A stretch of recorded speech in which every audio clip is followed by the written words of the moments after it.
আসসালামু আলাইকুম ভিউয়ার্স, আশা করি প্রত্যেকেই ভালো আছেন। আপনাদের দয়ায় আমি সবসময় ভালো থাকি এবং বরাবরের মতো আজকে একটা প্রশ্নের উত্তর নিয়ে আসলাম। পুরো ভিডিওটা মনোযোগ সহকারে দেখবেন এবং এই চ্যানেলে নতুন এসে থাকলে অবশ্যই সাবস্ক্রাইব করবেন, কারণ হচ্ছে এই ধরনের প্রশ্ন আপনার লাগবে এবং উত্তরটাও আপনার জানা থাকা খুবই জরুরি। এখানে হাজারো প্রশ্ন চলে আসবে এবং হাজারো উত্তর চলে যাবে, বাট আপনার মনের প্রশ্নটা আপনার মনেই থেকে যাবে। অবশ্যই কমেন্টস বক্সে প্রশ্নটা করে যাবেন এবং উত্তর দেওয়ার চেষ্টা করব। তো আজকের প্রশ্ন হচ্ছে আমাদের স্টোর ম্যানেজারের কাজ কি, আসলে ম্যানেজার যে আছে সেই ম্যানেজারের কাজ কি, এটা একটা প্রশ্ন যার উত্তর আমরা দিয়ে দিব এখন। স্টোর ম্যানেজারের দায়িত্ব অনেক, আসলে এর দায়িত্ব কাজও অনেক, দায়িত্বটাও যেমন বড় কাজও অনেক বেশি। তবে তার মধ্যে প্রধান দায়িত্ব হলো যখন কোনো মালামাল স্টোরে আসে তখন সেসব মালামালের কাজাদেশে ওয়ার্ক অর্ডার ও অনুমোদিত নমুনা অনুযায়ী সরবরাহকৃত মালামালের গুণগত মান নিশ্চিত করা। আসলে যে আমরা যে জিনিসগুলো অর্ডার দিই বা যে প্রোডাক্টগুলো অর্ডার দেওয়া হয় সেই প্রোডাক্টগুলো স্টোর পর্যন্ত আসার পরে সেই প্রোডাক্টগুলো আসলে গুণগত মান ঠিক আছে কিনা এটা নির্ধারণ করতে হবে অবশ্যই স্টোর ম্যানেজারের।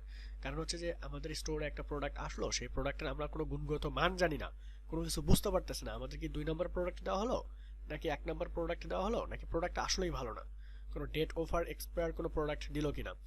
সো এই যে জিনিসগুলো এগুলো আপনাকে করতে হবে অবশ্যই ম্যানেজার হিসেবে।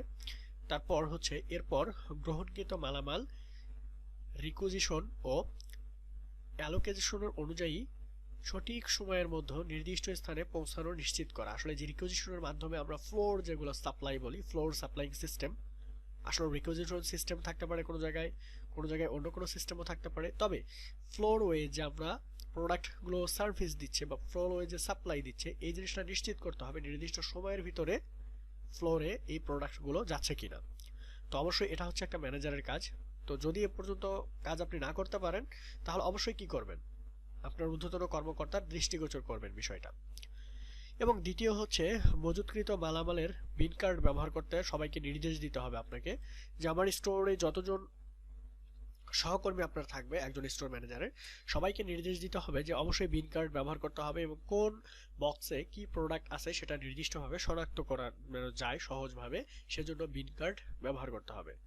তৃতীয়, স্টক রেজিস্টারে মালামাল গ্রহণ ও ইস্যু লিপিবদ্ধ করা ইত্যাদি। মানে স্টক রেজিস্টার মালামাল মানে প্রত্যেকটা স্টোরের যে একটা সিস্টেম থাকবে আপনার নিয়ম অনুপাতে, সেই নিয়মগুলো সবাই ফলো করতেছে কিনা এগুলো আপনাকে দেখতে হবে। বেসিক্স যে জিনিসগুলো আছে এগুলো নিয়ে আপনাকে কাজ করতে হবে, এটাই হচ্ছে একজন ম্যানেজারের দায়িত্ব। তো তারপরেও যদি আপনার মনের ভিতরে এখনো কোনো প্রশ্ন থেকে থাকে আবারও বলতেছি কমেন্টস বক্সে একটা প্রশ্ন করার জন্য। অসংখ্য ধন্যবাদ পুরো ভিডিওটা মনোযোগ সহকারে দেখার জন্য।